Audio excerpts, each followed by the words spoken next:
I've made it no secret that I just thought it was in poor taste for you to continue with the pre-Grammy party when Whitney's body was still upstairs in the hotel room. Remember, Whitney passed away the same day as Clive, your annual party. But do you feel as though there was more that you could have done, like cut off her money supply or something?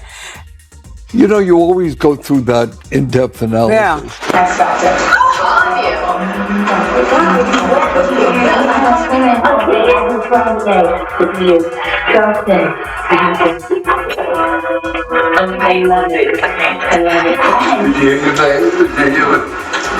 Go on. Of course, this is a personal thing, but the Grammys were the next night. You don't cancel. You turn an evening into a tribute. You did a magnificent evening. Into... Did you give a thought to canceling? Never. You never thought? Never. Did you ever think... And the family did not want me to give a thought. Didn't? No.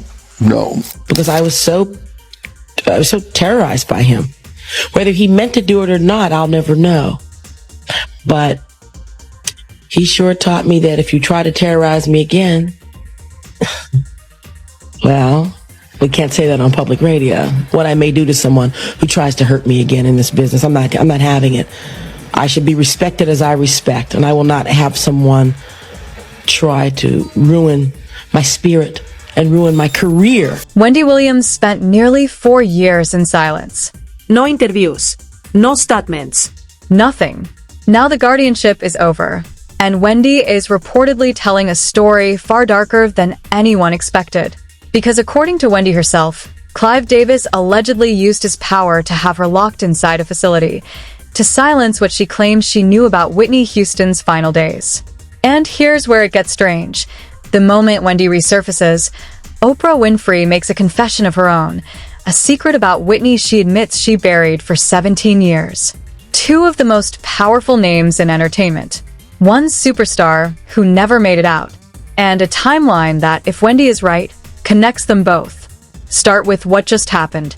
Wendy Williams, kept quiet for years under a guardianship many believe should never have existed, is reportedly speaking out for the first time. And the first name out of her mouth, Clive Davis.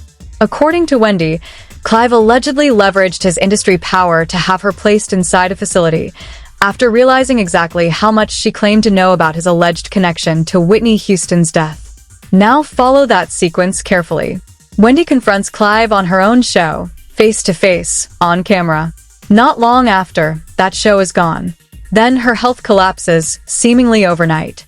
Then comes the guardianship, her money frozen, her platform stripped, her voice erased. Coincidence? Possibly. But insiders say Clive never let go of that on-air humiliation and allegedly spent years working in silence to make sure Wendy could never finish what she started. And this is where the timing turns cold. The exact moment Wendy resurfaces, Oprah Winfrey, of all people, makes a stunning admission overseas. During an appearance in France, Oprah claimed Whitney allegedly seemed impaired at one of her final public appearances, even falling off a stage, a moment Oprah admits she kept buried for years. Within hours, Whitney's family representatives fired back, insisting that version of events never happened. So the questions are writing themselves. Why is Oprah saying this now? Why hold it for 17 years? And why does every single thread in Whitney Houston's story keep pulling back to the same two names, Clive Davis and Oprah Winfrey? Because if you believe Wendy, none of this was ever random. But to understand why Wendy's words hit so hard today, you have to rewind, long before the guardianship, long before Whitney was gone. Back to the radio days, when Whitney was still trapped in her endless war with substances. Because back then, Wendy was one of the only voices going after Whitney. Publicly. Constantly. And at the time, it read like pure attack radio. But sources now claim the real motive ran far deeper. According to insiders, Wendy allegedly believed powerful figures around Whitney were positioning to remove her, to take full control of her estate. And the perfect cover? Her addiction.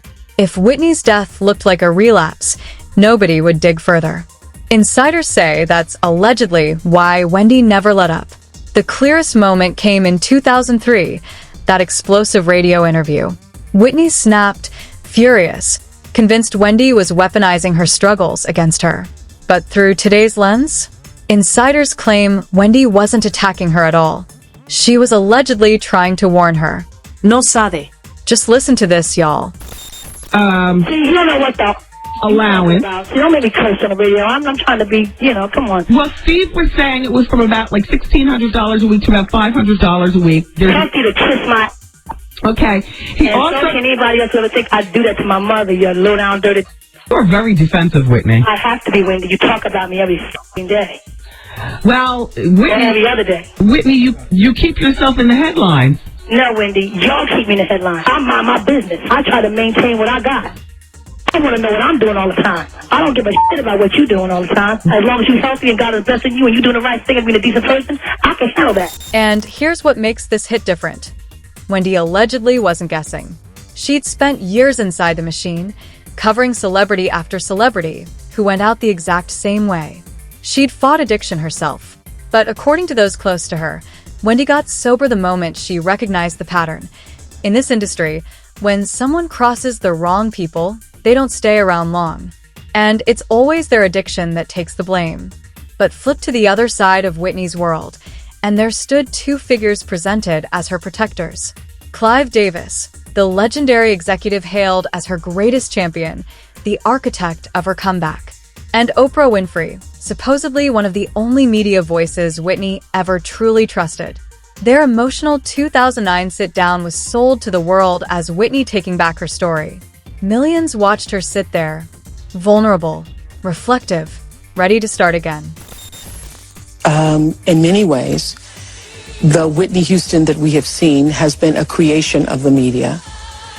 That obviously your voice and your talent is what it is, but the gowns, the hair, that first video, all of that stuff was a creation. Yes. You were really somebody else. I like to wear jeans and t-shirts and sneakers. Yeah. On any normal given day, Yeah. that's me. You know what I'm saying? I love to get dressed up and I love to do makeup and hair and stuff. Yeah. But that was my performance. That was my entertainment. I remember. And so then when you're expected to be that all the time? It was too much. But nearly 2 decades later, that same interview is being viewed through a completely different lens. Because if Oprah saw what she now claims she saw, why did she stay silent? And what else did the people closest to Whitney choose not to say? Because 3 years later, Whitney would be dead. February 11th, 2012, the Beverly Hilton, Beverly Hills, room 434. Whitney Houston had checked into that room under her grandmother's name, Elizabeth Collins. And that very night, inside that very hotel, Clive Davis was throwing his annual pre-Grammy Gala. Hold on to that detail. It comes back. According to Whitney's assistant, Mary Jones, Whitney was in the bath when she stepped out on an errand to Neiman Marcus, leaving around 3 p.m. When she came back around 3:35, she found Whitney face down in the tub, under roughly a foot of water. The official report noted 2 superficial abrasions on the left side of her forehead, a red fluid purge from her nose, another abrasion across the bridge of her nose. Her longtime bodyguard, Ray Watson, posted in the hallway, ran in and pulled her from the water, fighting to bring her back. Hotel security dialed 911 at 3:43 p.m., and paramedics were already inside the building. Why? Clive's party. CPR was attempted, but it was over. Whitney Houston was gone. And this is where the story shifts from tragedy to something genuinely unsettling. Because while investigators worked upstairs, while people stood crying in those hallways trying to process it, Clive Davis, reportedly fully aware of what was unfolding above him, let his pre-Grammy celebration continue. Exactly as planned. As if the woman whose entire career he had built wasn't lying lifeless floors above. And guess who refused to look away? Wendy. She brought Clive onto her own stage and confronted him, directly, eye to eye. Sit with how bold that is. Criticizing a man as powerful as Clive Davis from a distance is one thing. Doing it while he's seated right across from you, probably after producers pleaded with you backstage to leave it alone, is something else entirely. Wendy didn't leave it alone. I just thought it was in poor taste for you to continue with the pre-Grammy party when Whitney's body was still upstairs in the hotel room. Remember, Whitney passed away the same day as Clive, your annual party. Why did you go on and have the party? Just asking. And Clive's answer? The man sat there and explained he'd already invited A-listers, even members of royalty, and that canceling simply wasn't an option just because Whitney had died. Absorb that for a second. His guest list seemingly mattered more than the fact that Whitney's body hadn't even left the building. And Wendy kept pushing.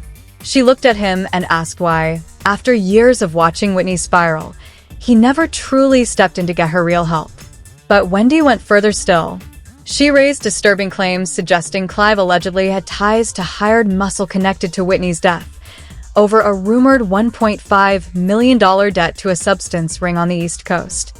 And no, that theory didn't materialize out of thin air. It traces back to private investigator Paul Hubel, and listen, this was not some anonymous account typing conspiracies online. He was a former cop with high-profile celebrity cases under his belt. And according to him, Whitney Houston did not accidentally drown in that tub. Paul claimed those East Coast suppliers had been pressuring Whitney for weeks. That the day before she died, a fresh delivery allegedly arrived, right at the Beverly Hilton. That hotel surveillance allegedly captured two suspicious men slipping into Whitney's entourage, moving toward her suite during a narrow window when she was entirely alone.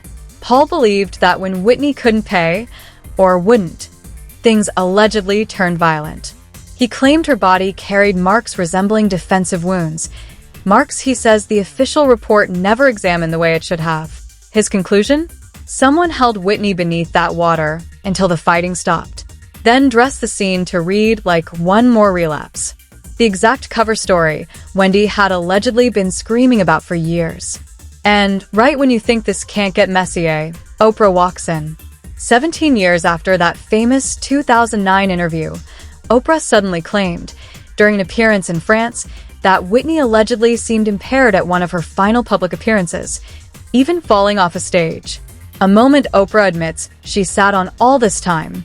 Within hours, Pat Houston, head of Whitney's estate, one of her closest people, fired back publicly. According to reports, Pat insisted Whitney was not under the influence. She simply lost her footing on an unfamiliar stage during rehearsals. That's when the internet detonated. Because fans immediately asked the one question nobody could answer. If Oprah genuinely believed this could have destroyed Whitney's life, why bury it for 17 years? And why surface it now, the exact moment Wendy Williams, the one person who allegedly knew too much, is finally free to talk? Some fans stood by Oprah. Others weren't convinced. And a growing wave began asking something far darker. Was Oprah protecting Whitney all those years? Or was she protecting the machine built around her? But buried underneath every theory, every headline, every internet firestorm, sits one uncomfortable truth. Whitney Houston was never just a superstar. She was a human being, carrying a weight most of us will never come close to understanding. To the world, she was never permitted to simply be Whitney. She was the voice. She was flawless. She was America's princess. Every performance, every note, every interview arrived loaded with expectations heavy enough to break anyone. And according to Whitney herself, chasing that image eventually drained her completely. Fame stripped her privacy, her normal life, and piece by piece her sense of who she was. The woman on those magazine covers was reportedly nothing like the woman unraveling behind closed doors.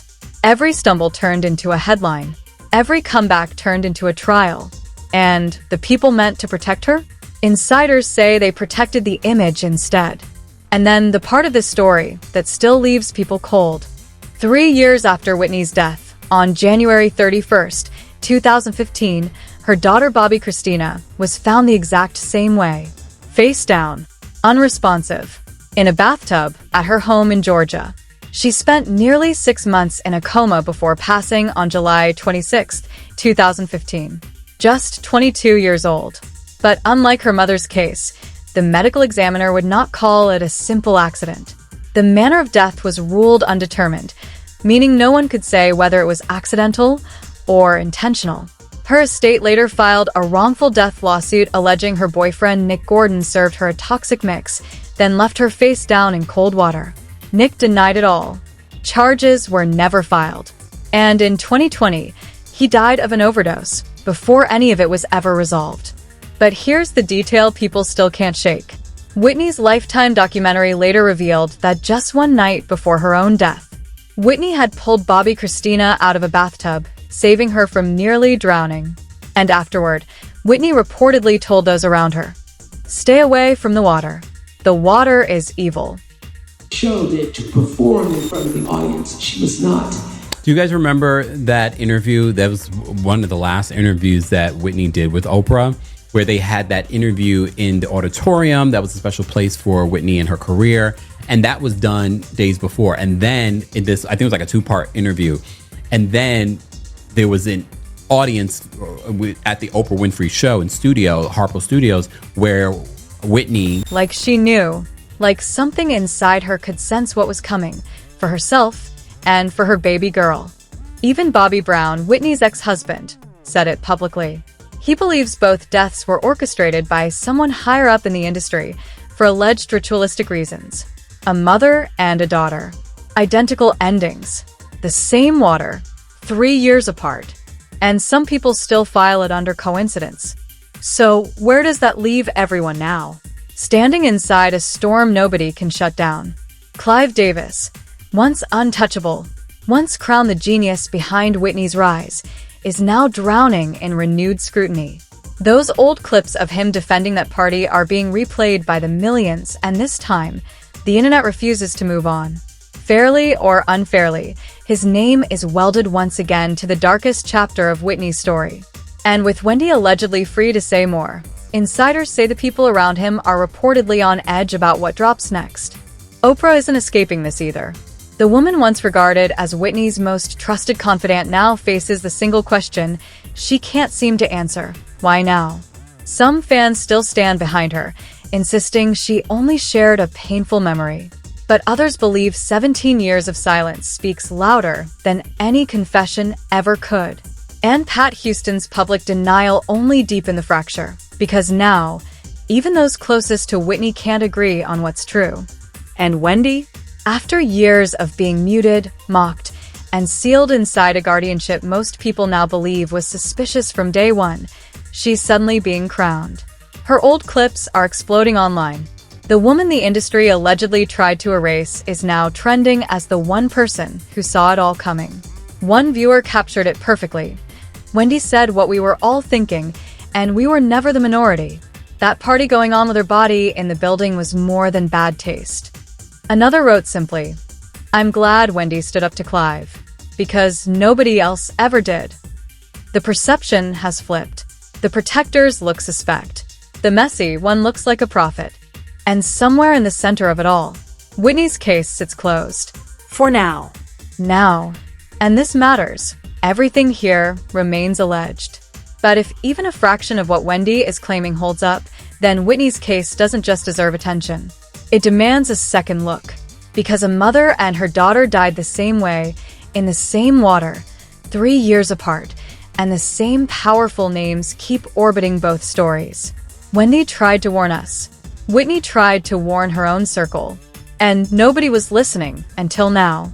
So tell me, do you believe Wendy saw it coming all along? And should Whitney's case be looked at again? Drop your answer in the comments. And tap right here because the next story cuts even deeper.